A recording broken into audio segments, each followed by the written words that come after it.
Lu Jing was never normal. After 5 years with him, I knew this better than anyone.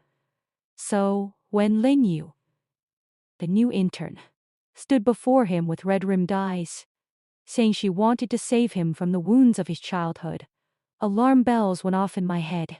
She was young, she was foolish, but Lu Jing didn't care about that. After being tormented back and forth for a long time, after begging him endlessly, he finally said, "Fine. I won't hold it against her." I went to warn Lin Yu not to be stupid. Her resume was brilliant, her future bright. Why waste it on a man? She sneered. "Don't pretend to be kind. You're just afraid I'll take him from you. I'm his destined heroine." I stared at her, then slowly smiled. "Take him? If you can take away this obsessive, controlling mad dog who watches me day and night, I'll build you a golden statue overnight." In my junior year, word got around that the finance department had a new exchange student from Cambridge, devastatingly handsome, from a wealthy family. I found his photo on the school forum. Caught during a lecture. Profile. White shirt, eyes lowered over some papers. Long fingers on the page. I chased him for a month, staged encounters, borrowed notes, studied in the library, and finally, at a barbecue stand near campus, I got him. He'd had 2 bottles of beer, his eyes slightly red. Then he reached over and wiped a cumin seed from my lip. "Fine. Let's be together." 2 months in, I realized he was genuinely disturbed. His problem was control. Ain't it so fine? So tight that by the time I noticed it, I was already trapped. He controlled what I wore, who I ate with. He had to know my phone password. All my social accounts were synced to his devices. Complained to my best friend about how controlling he was. He saw the chat log. The next day, my friend called me in tears. Her family's business was on the verge of bankruptcy.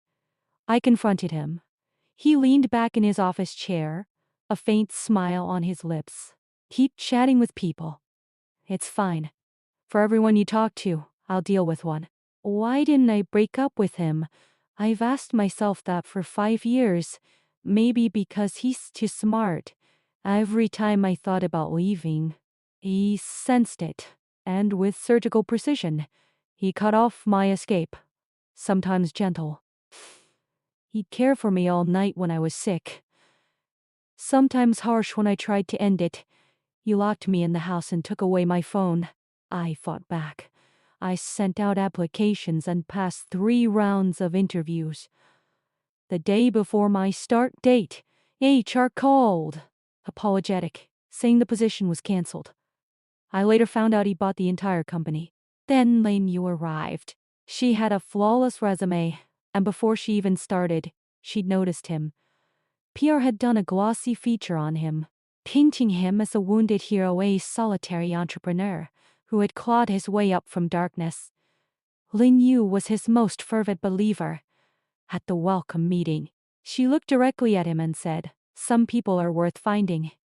Some wounds are worth healing. I want to be that light." The room went quiet. He looked up, and the faintest smile tugged at the corner of his mouth. I knew this would end badly. She began bringing him coffee, packed lunches, staying late to walk out with him. Then one day, she made a mistake, came missing 0 on a quote that nearly cost the company a fortune. He didn't say a word in the meeting. Afterward, he had HR process her termination.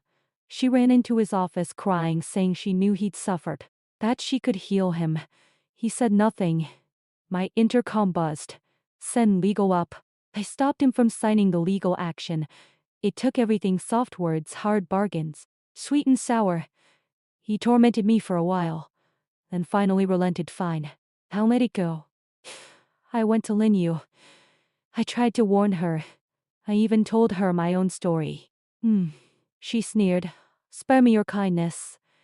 You're just afraid I'll take him from you. I'm his destined heroine." I looked at her young, fierce face, and I laughed. "Take him? If you can lead away this mad dog who stalks me 24 hours a day, I will build you a golden statue with my own hands." I walked out, my heels clicking on the floor. each step wider than the last. For the next few days, I intentionally gave her opportunities. I put her in meetings he would attend, moved her desk near his office, and even slipped his preferences into her onboarding folder. He hated scallions, loved cilantro. He was allergic to peanuts. He loathed rainy days. She was thrilled, and her pity for me deepened. He began to play along, praising her work, driving her home. But he said nothing in the car, and she was so nervous she thanked him 5 times before fleeing. He leaned back in his seat, then reached for me. His fingers grazed the back of my neck. It's fun to play along, isn't it? Do you really think anyone can take me from you? My knuckles went white on the steering wheel. No, I knew that. The next morning, I had HR draw up her severance, generous compensation. I wrote her a letter of recommendation myself. She accused me of scheming, of being disgusting. She said he praised her, that he would never let her go. She tore up the letter. She came back 4 days later. She told the office gossips that I had fired her behind his back. She brought a formal complaint accusing me of abusing my authority. She gave it to him. He slid it across his desk to me. She's right, I said. I did all of it. He leaned back, raised an eyebrow, and patted his thigh. A sighting sat on his lap. His arm circled my waist. He looked at the complaint and laughed. I knew he wouldn't let this go easily. You don't even like her. I said, she's just a naive girl. Don't drag this out. He looked at me, his thumb tracing the back of my neck. Why do you care so much about her? He leaned in and kissed me. I'm jealous. Of what? Of how much effort you put into her. You've never tried that hard for me. That afternoon, I said things I'd held inside for years. I told him that yes, he had trapped me, but he had also filled the cage. He had paid for my father's surgery, for my brother's education. He had saved my family countless times. I told him that the chains he put on me were also the things that held me together.